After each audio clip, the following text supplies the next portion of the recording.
Bangladesh cricket বোর্ডের নির্বাচনের দিনক্ষণ চূড়ান্ত হয়েছে। আগামী 4 অক্টোবর অনুষ্ঠিত হবে বোর্ড পরিচালনা পর্ষদের নির্বাচন।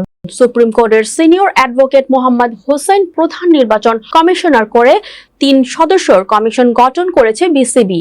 ইতিমধ্যে জানা গেছে পুরো কার্যক্রমের সময়সূচি, যা দিয়ে শুরু হলো নির্বাচনী উত্তাপ।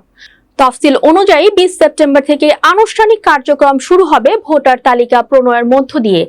এর পরের দিন থাকবে আপত্তি জানানোর সুযোগ এবং বিকালে চূড়ান্ত তালিকা প্রকাশ করা হবে। 22 ও 23 সেপ্টেম্বর মনোনয়নপত্র বিতরণের পর সেগুলো 25 তারিখের মধ্যে জমা দিতে হবে প্রার্থীদের।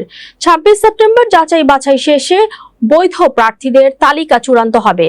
পরের দিন আপিল ও শুনানি ধাপ পার হতে হবে আগ্রহী প্রার্থীদের। 28 সেপ্টেম্বর পর্যন্ত প্রার্থিতা প্রত্যাহারের সুযোগ থাকবে এবং ওই দিন ডাক ও ই ব্যালট বিতরণ হবে। 4 অক্টোবর ভোট গ্রহণ শেষে প্রাথমিক ফলাফল ঘোষণা করা হবে। 5 অক্টোবর আনুষ্ঠানিকভাবে প্রকাশ পাবে চূড়ান্ত ফলাফল। বিসিবির গঠনতন্ত্র অনুযায়ী 171 জন কাউন্সিলরের ভোটে গঠিত হবে ভোটের নতুন কমিটি। এর মধ্যে 76 জন প্রতিনিধি আসবেন ঢাকার বিভিন্ন ক্লাব থেকে। বোর্ড পরিচালনা পর্ষদের 25 সদস্যের মধ্যে 12 জনই ঐতিহ্যভাবে ক্লাব ক্রিকেটের প্রতিনিধি। বিভাগীয় ও আঞ্চলিক পর্যায় থেকে আসবেন আরও 10 জন পরিচালক, 2 জন এনএসসি ও 1 জন থাকবেন অন্য ক্যাটাগরি থেকে। এভাবে গঠিত পরিচালনা পর্ষদের ভোটের শেষ পর্যন্ত নির্বাচিত হবে বিসিবি সভাপতি। এবারের নির্বাচনকে ঘিরে বড় ধরনের প্রতিদ্বন্দ্বিতা দেখা যেতে পারে।